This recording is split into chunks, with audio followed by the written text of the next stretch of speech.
vem, volta o Congresso Nacional, né? Voltam ali as atividades, eles estão com... Tem tanta coisa para ser resolvida, minha gente, tem tanta coisa que precisa ser resolvida, que eu acredito que não vai dar tempo. E tem um tema que a gente falou assim, tem escala 6x1, tem PEC da segurança, mas tem um negócio que é... Não que esses temas não sejam importantes, obviamente são importantes, mas nós temos um tema que é muito importante, que é a Lei Orçamentária Anual de 2027, e antes disso, temos a Lei de Diretrizes Orçamentárias, a LDO, que é o rascunho da LOA que precisa ser votada. Ela aí, então, a gente precisa aguardar o que vai virar, porque dos outros anos, eles deixaram passar. Semana que vem eles voltam aqui para o Congresso Nacional. Emenda parlamentar todo mundo quer, né? Enviar dinheiro para o seu reduto eleitoral todo mundo quer, Felipe Monteiro e Mano Ferreira. Mas trabalhar que é bom, porque era para ter voltado na semana passada. Nós tivemos ali dentro do Congresso, essa semana eu fui lá no Senado tomar um cafezinho e tinha algumas comissões funcionando, mas funcionando daquele jeitinho, sabe, Felipe? Tipo como o Mano veio trabalhar essa semana com a gente, daquele jeitinho. Eles estavam trabalhando mais ou menos desse jeito. Essa semana agora que retorna, eles prometem aí um esforço concentrado para todas essas pautas aí que dizem que vão tirar sim do papel. E talvez eles se movimentem, sabe por quê? Porque boa parte ali da Câmara dos Deputados, ela não deve ser renovada. A gente deve encontrar ali as mesmas pessoas. Já no Senado Federal, a gente deve ter ali algumas alterações. Queria pegar ali um pouquinho de vocês sobre essa questão, né? O Congresso Nacional retomar esses trabalhos, vão ser apenas, gente, 2 semanas de esforço concentrado. Vai ser essa agora, que vai começar dia 10, e temos ali o finalzinho de agosto, pegando o comecinho de setembro. Depois, apenas eleições. Felipe Monteiro. Olha, o Congresso Nacional tá trabalhando igual o Mano trabalhou essa semana, e igual o Gabriel trabalhou derrubando a sua vasilha, né? E, Marília, é o problema isso do Brasil, né? É o grande problema isso do Brasil, porque realmente, em época de eleição, né, os parlamentares estão mais preocupados com a disputa da reeleição do que discutir assuntos importantes para o Brasil. Então, infelizmente, né, o nosso modelo político, eleitoral, permite esse tipo de coisa. E é impressionante, esse ano eu estava vendo, né, teve carnaval, aí os políticos tiveram a presença, né, não obrigatória. Né, e depois tivemos festa junina, né? Tivemos Copa do Mundo. Né?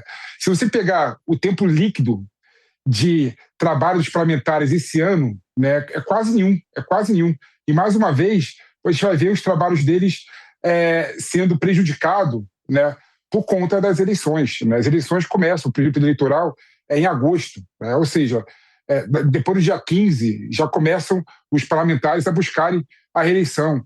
Então, os projetos de interesse do Brasil, como a alteração da escala 6x1 para 5x2, como a PEC da segurança pública, como a lei da misoginia, e outros projetos, né, estruturantes, não vão ser votados. Né? Por quê? Porque os parlamentares não estão trabalhando na tarefa de fazer, né, o país. Eu nem estou preocupado com isso, eles estão preocupados com seus benefícios, com suas prerrogativas.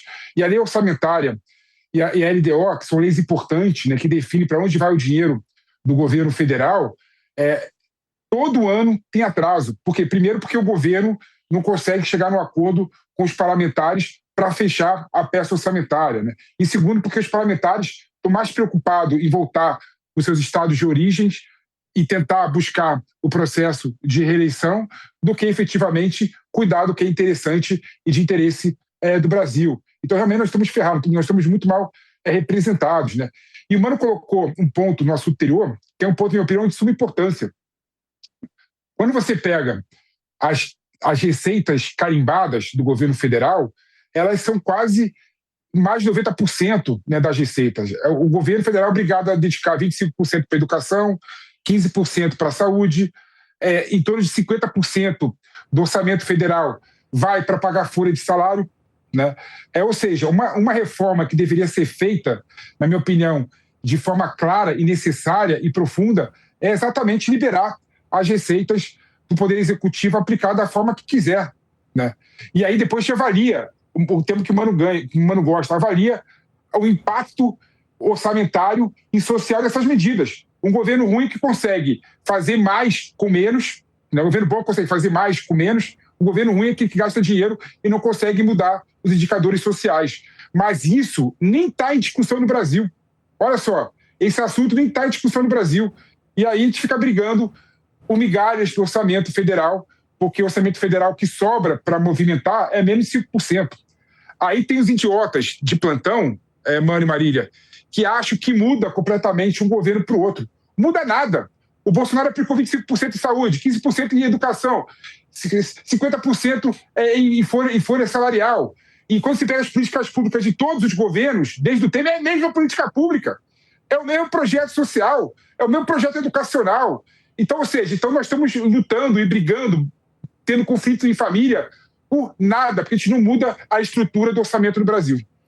É isso, eu vou pedir para o Mano Ferreira comentar. Mano, eu vou pedir só para você, só um pouquinho rápido, que a gente tem um outro assunto que eu acho que vocês vão gostar muito de comentar, e é importante para nossa audiência, quem está nos acompanhando saber, que é o patrimônio dos candidatos, que nesse momento eles estão começando a fazer esses registros e a gente quer registrar aqui também no contexto. Mas antes, Mano Ferreira, por favor, vamos falar então dessa volta presencial dos trabalhos, essa volta firme aí de uns 4 dias aqui em Brasília, a partir da semana que vem, lá na Câmara e no Senado.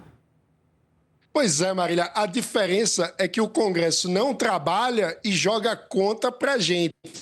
Já eu trabalho muito e ainda tenho que pagar a conta deles. A diferença é essa.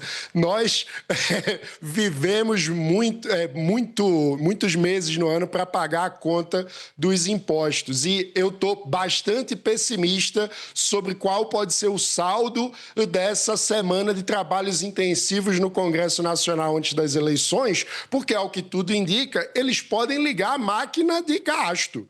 Porque o que a gente tem assistido os temas relevantes sendo empurrados com a barriga, virando só discurso eleitoral, e as benesses que são pagas com o chapéu alheio virando farra, virando bomba fiscal, que vai tornar ainda mais difícil o trabalho do próximo presidente da República, seja ele quem for, porque está gerando uma situação, do ponto de vista fiscal, completamente insustentável, com gastos que são irresponsáveis num contexto em que temos, na prática, aí, uma associação irresponsável entre o Executivo, que não conseguiu liderar e fazer reformas estruturantes ao longo dos últimos 4 anos, e o Congresso, que tampouco faz o seu papel, criando um cenário de profunda irresponsabilidade fiscal que nos conduz para um aumento impressionante de mais de 10 pontos percentuais nos últimos 4 anos na relação entre dívida e PIB. Se as famílias brasileiras estão endividadas,